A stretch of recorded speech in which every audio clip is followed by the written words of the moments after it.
ગુજરાતભરમાં ડીઝલનું સંકટ હવે વધુ ગંભીર બની રહ્યું છે। પહેલા 4 થી 5 દિવસે એક વખત ટેન્કર આવી રહ્યું હતું।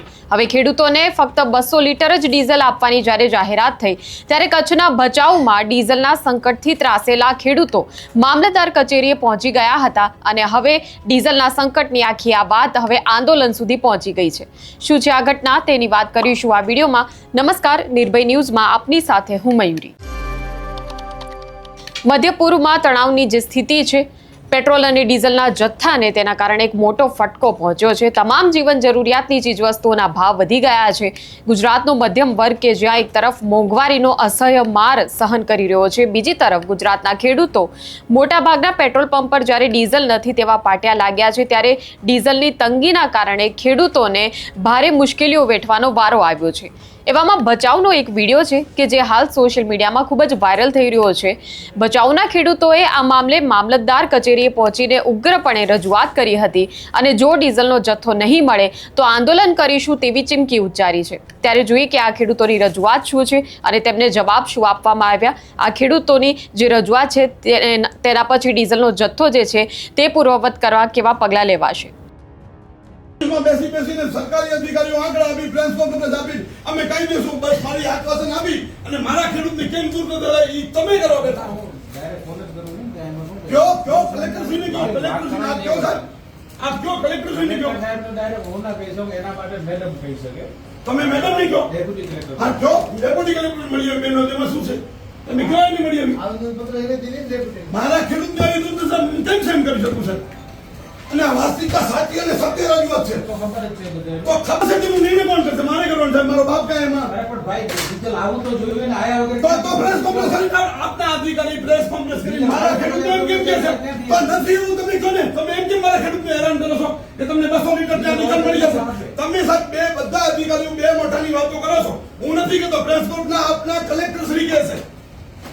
મારા ખેડૂતને શું કરવું બોલો? મારા પંપ કીયા લાગે એ બાજુ તમે કઈ રૂપે જઈને મારો પંપ લાગી ગયો? કાલે મારો એ ભાઈ ખારુથી 20 લીટર ડીઝલ માટે સામખ્યાની ગયો તો પંપ લગાવી વાત જાવ તમે કહેતા થાય મારો ખેડૂત બચાવની આજુબાજુ કોઈ પણ પંપ હશે ને હાલશે એમને। અરે બચાવની તમે બીજા તાલુકા મોકલો, મારા ખેડૂત મારી જવાબદારી રાખીને આવ્યા છે કે ખેડવા માટે ભાઈ અડધો ખેતર ખેડવાનો અડધો પડ્યો છે, ડીઝલ નથી, કાંઈ નથી, તો શું કરો સાહેબ? ખેડૂતની દુર્દશા છે અને હાલત બહુ ખરાબ આવશે। અમે તો સમજી લો ગોળી ખાવા માટે તૈયાર છીએ, પણ તમે જુઓ તમે અધિકારીઓ આમને બધી વાતો કરી માત્ર તાયફા કરવામાં રસ છે તમને। બસ કઈ નહીં છે, આવું આશ્વાસન આપીને આવેદન પત્ર દઈને ખાલી 500 હાલી જાય એટલે એનું મસૂલું બનાવી નવાના કરી દેવાના। તો સાહેબ મને ભચાઉ તાલુકાના એક પેટ્રોલ પંપનું તમારો પુરવઠો વિભાગ મને બતાવે મારા ખેડૂતને 200 લીટર ડીઝલ મળ્યું હોય, હાલો આપના કલેક્ટર શ્રી પ્રેસ કોન્ફરન્સ કર્યા પછી તાલુકાની જવાબદારી કોની? મારી છે।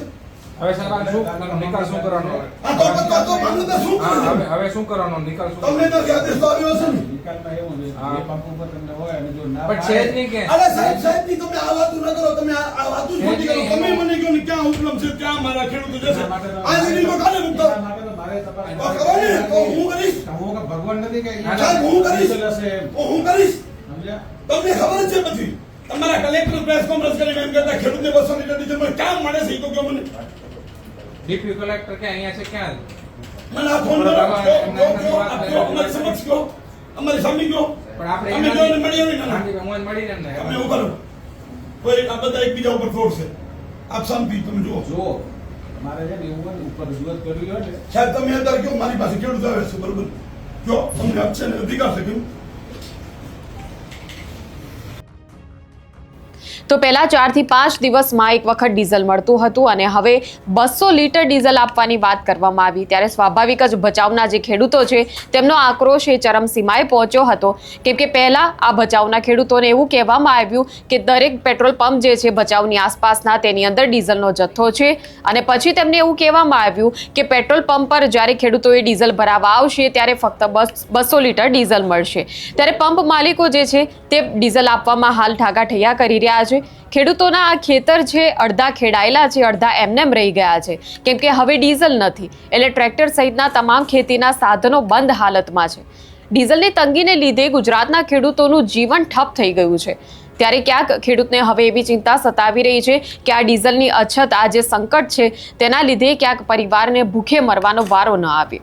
ત્યારે આ મામલે હવે ખેડૂતો સરકાર પાસે ગુહાર લગાવી રહ્યા છે કે ડીઝલનો જે વિતરણનો જથ્થો જે છે એ જથ્થો જે છે તે વ્યવસ્થા એ ગોઠવવામાં આવે અને આસપાસના તમામ જે પેટ્રોલ પંપો છે તેમાં ડીઝલનો જે જથ્થો છે તે પૂર્વવત કરવામાં આવે. ત્યારે આ મામલે તમારું શું કહેવું છે તે કમેન્ટ સેક્શનમાં અમને જણાવશો અને આ પ્રકારના વિડીયો માટે આપ જોતા રહો નિર્ભય ન્યૂઝ. અમારી ચેનલને લાઇક, શેર અને સબસ્ક્રાઇબ કરવાનું ભૂલશો નહીં. નમસ્કાર.